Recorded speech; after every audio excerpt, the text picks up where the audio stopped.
Hello and welcome back to Section D. We're here at Blacklemore Barbers in Brighton, and today in the chair we have Nelson Dialect. How's it going, Joe? What do you want to do with the hair, bro? I mean, I've been shaving my head recently, so it could be quite a quick interview if we just... but we'll try something interesting. So you say you've been doing a one all over. Yeah. Do you want me to start with the one all over and then maybe we can do a fade after, like from the bottom or something like that? Yeah, that should work. Alright man, cool. Let's kick this off by you telling us a little bit more about yourself and what you do. Cool, yeah, I'm Nelson Dialect. I'm an MC, rapper, do songwriting, so I make music, and yeah, that's my main thing. I DJ as well. Yeah, music's my passion. I'm from Australia. Australia originally, and Adelaide, so South Australia. Yeah, along the coast. It's a nice town. So in the early days you were doing some freestyle battling. Is it fair to say that was sort of the launch pad into your MC career? Definitely, yeah. I came up battling. I was like, I kind of started really young, like 13, battling for like 3-4 years. It was, all the freestyle battles at the time. Yeah, that's definitely where I cut my teeth and sort of got into rapping. I love music and grew up around music, and I wanted to be involved with it. And I always liked writing and English and reading, and to me, once I sort of discovered this, it was something I knew I wanted to focus on.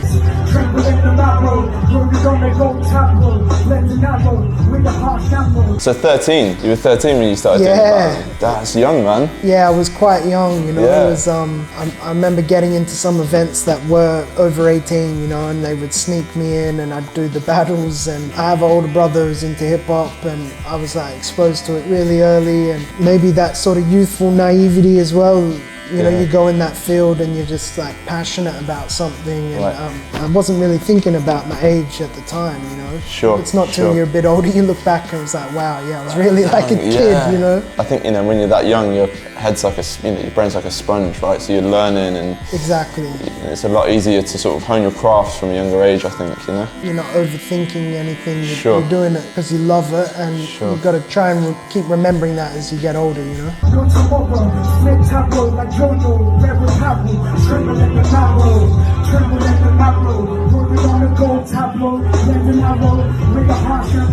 Yeah, man, so I've really been diving into your music, and I noticed you've experimented with a lot of different styles. Yeah. Is this something that you consciously sought out? Most artists will want to push themselves in other styles. I mean, you have the areas where you excel in, or you're more comfortable in. I want to always challenge myself in different pockets and different sounds. I think that's important as an artist. So yeah, I'm always trying to push something new, and I think that's when you're dipping your toes where you're a little uncomfortable. Sometimes you can surprise yourself, come up with something different. So I've tried to do that. How important is it for you to collaborate? Collaboration's everything to me. That's kind of the whole point of doing it for me. It's actually the relationships you build around, making music.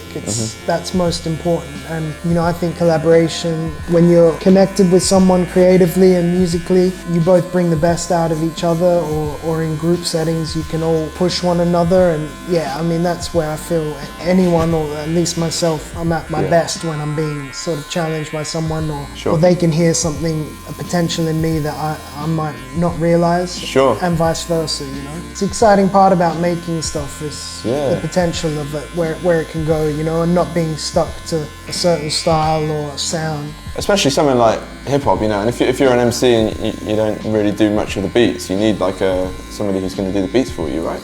Yeah, exactly. And produce your music and stuff like that, And finding a producer that, I always try and work with people who, they're always surprised a lot of times by the beats I will pick. Sometimes it works that way as well. Like, they'll have beats in mind for me, and they'll think I'll go for them, but actually I'll be more challenged by or interested by a different style they've shown me, and so that can always make for something interesting, when you're both sort of testing the waters with what you can do.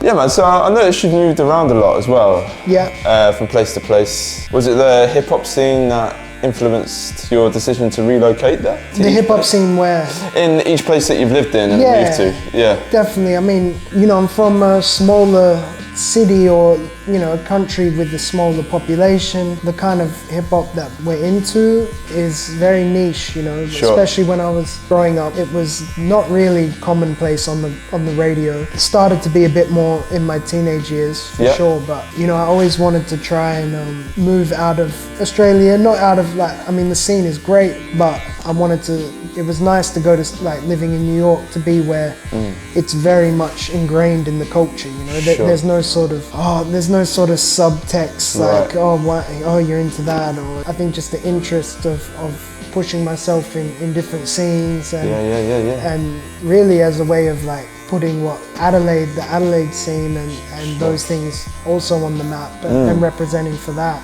That always interested me, and same thing in moving to the UK and just seeing where, how different music scenes work and cultures, and discovering the history of each place you're living in.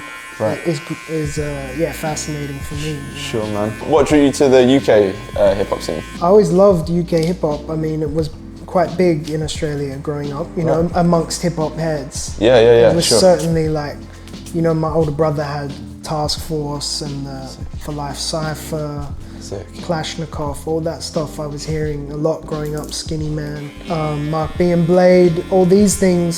So the sound, the UK sound always interested me. Just the opportunity I always wanted to make music in the UK. I was living in New York for 4 years, had the opportunity to come across here and just met with some great people and was able to create here, man. So, sick, man. Someone in Australia had shown Slips my music, and I had actually heard Slips and Verbs, their Lessons of Adolescence. In Australia. I was cleaning the house, I think, and I had someone that I'd just seen it and I ran it through. I was like, this is fire, you know?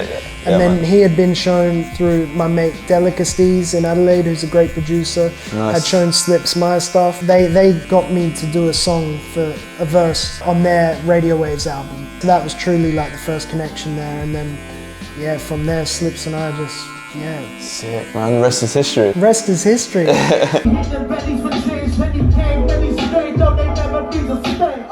One way or another, we're ushering the excellence. For the love of bread, many let the crumbs get the best of them. Best not correct, will get left to rest. Ain't no headed play with weapons in the place in the center. No one invested in. Cool, bro. How you feeling? All good? All good. How you feeling? Yeah, good, man. All right, man. So it seems in the UK, at least, the hip hop scene kind of stays sort of underground, you know? Do you think that's a self-fulfilling prophecy, or do you think because the hip hop scene, it doesn't really fit the mainstream makeup?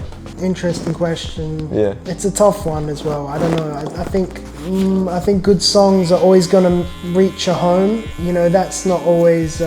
We don't know what's going to land with people, or how trends per se might change. I do think, just from my own personal experience in making music, like, you do make decisions that you have to know sort of that. You have to be honest with what you're making. Sometimes it's gonna be very underground sounding, you know, per se. You know, if you're doing something a little more left field and abstract, well, you can't sort of be upset if it doesn't become mainstream. Or if it doesn't become popular. So I think in that respect, sometimes it can be self-fulfilling, because you have to be honest in what kind of sounds you're making, just what the times are reflecting. But I also think in that, you know, you can still make, I still believe good music is going to find its ears, and you can, doesn't it mean you have to go pop or commercial or anything, but you just have to be, you know, like, just honest with your intentions and what it what it is, and You know, I'm sure some people kind of prefer their music to stay underground, and, like, you know, an underground scene in any music scene, I'd say, there's a great community vibe there. Totally. And the undergroundness of it brings people together, right? Exactly. Or it's community, and I think it's important to it needs to exist in a musical ecosystem, you know.